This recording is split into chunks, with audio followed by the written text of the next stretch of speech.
So you want to main Hades, king of the underworld. First, ask yourself, why do you want to main Hades? He can do some major damage. Hades' teamfight game is pretty strong. Silencing enemies are just one of his hobbies, and he's pretty darn good at it. He has high sustainability.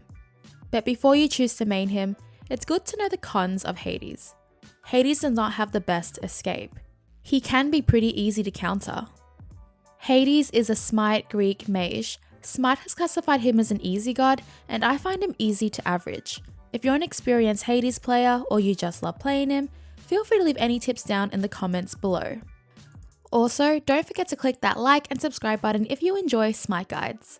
In this guide, we're exploring Hades in mid and solo, going through his abilities, attack cancelling, combos, builds, counters, what not to do, and general combat tips. We'll be going through this guide from a conquest perspective, but don't worry, you can easily implement this guide into other game modes as well. With that, let's go through Hades' abilities. Hades' passive, Blight. Hades' basic attack applies a debuff to the enemy called Blight. This debuff stays on the target and can be refreshed. If an enemy is afflicted by Blight, their magical and physical power is reduced. This debuff applies additional effects to Hades' other abilities. With this passive, you want to make sure every enemy you engage with has this debuff on them. It's very easy to apply this debuff on enemies. You can do this with your basic attacks or with your first two abilities. Hades' first ability, Death from Above. Hades' first ability is a leap ability type. Hades descends into the ground and erupts from below at his ground location. This deals damage to all enemies in the area. If an enemy is blighted, they are slowed. This also applies Blight. This is Hades' main escape and engagement. Hades' second ability, Shroud of Darkness. Hades 2 is a cone ability type. Hades silences all enemies in a cone in front of him. If the enemy is blighted, they are also feared. This also applies Blight. This is Hades' main crowd control. Hades' third ability, Devour Souls. Hades 3 is an area ability type. Hades devours the souls of his enemies. This deals damage in a radius around him. If the target is affected by Blight, this will cause bonus detonate damage. This will also heal allies, including minions, around the detonated target.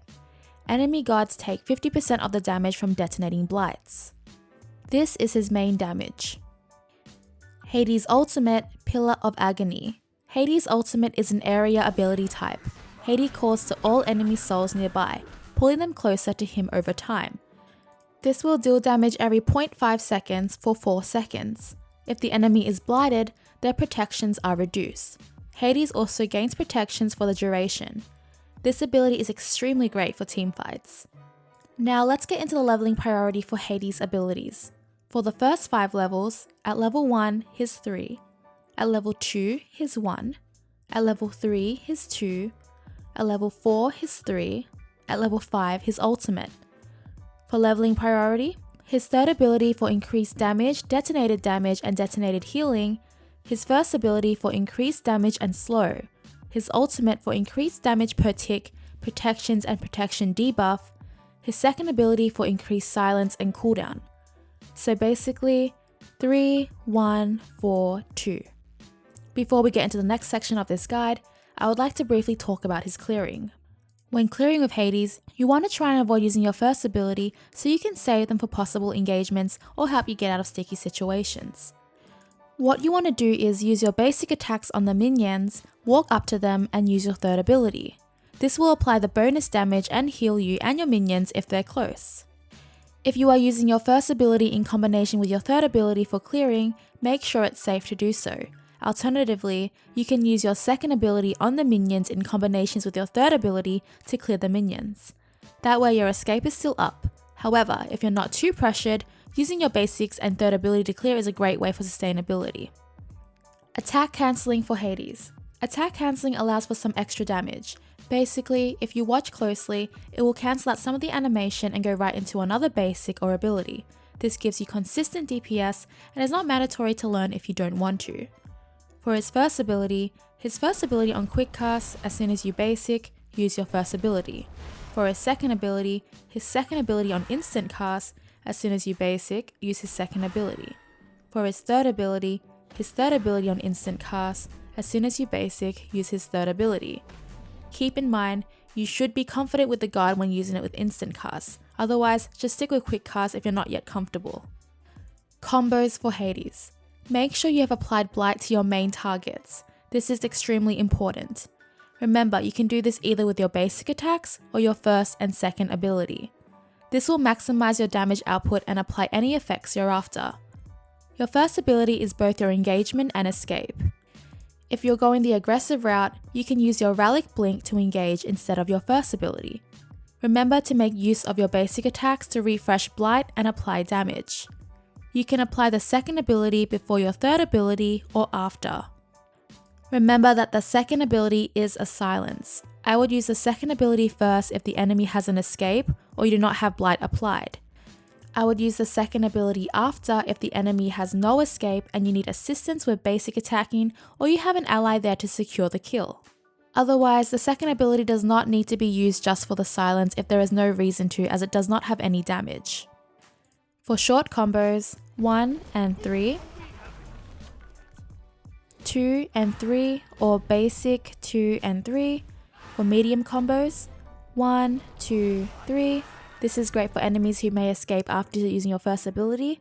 For full combos, 1, 3, 2, 4. And for a blink combo, blink and 4. This blink combo is great for enemies who have used their escapes and are a bit far, or it's great for setting up team fights.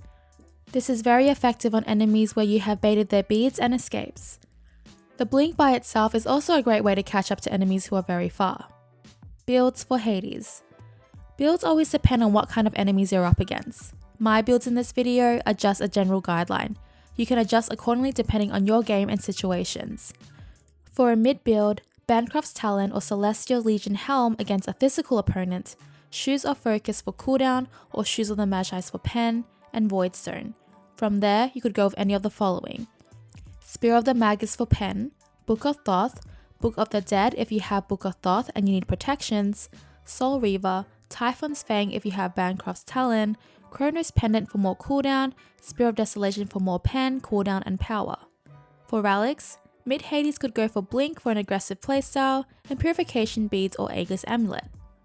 For a solo build, Warlock Sash, Shoes of the Magi for pen or Shoes of Focus for cooldown, Genji's Guard or Oni's Hunter's Garb against magical, Breastplate of Valor against physical. You can pick up both, Heart of the Urchin, Mantle of Discord.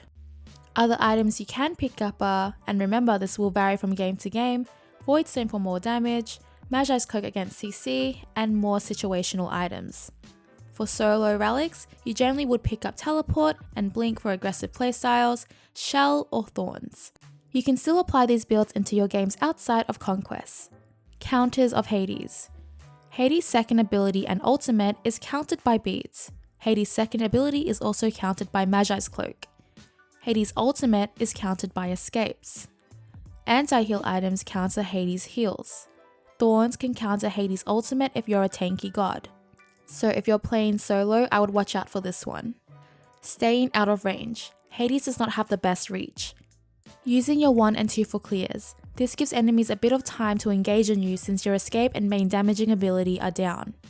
Ranged enemies can easily hurt Hades if he's in his ultimate and they're not in it. Allies of the enemy can burst you down if they have enough damage. Anyone who understands Hades will basically know how to counter him. What not to do as Hades. Do not engage into too many enemies by yourself. Do not stay in your ultimate if you're taking too much damage. If your escape is up, cancel your ultimate and get out while you can. Do not engage if your main abilities are down. You're too predictable at that time. General combat tips for Hades. If you have Thorns, you can pop up Thorns before going into your ultimate.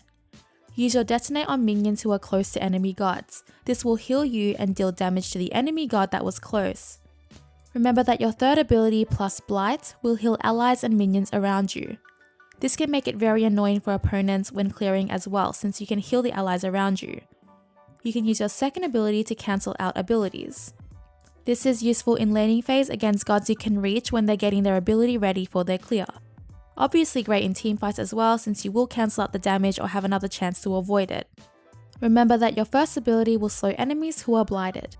And that is all for the Hades guide. If you would like to request a god guide or simply just to support me, you can find a coffee donation link in the description box below. Let me know what god you would like to main next in the comments.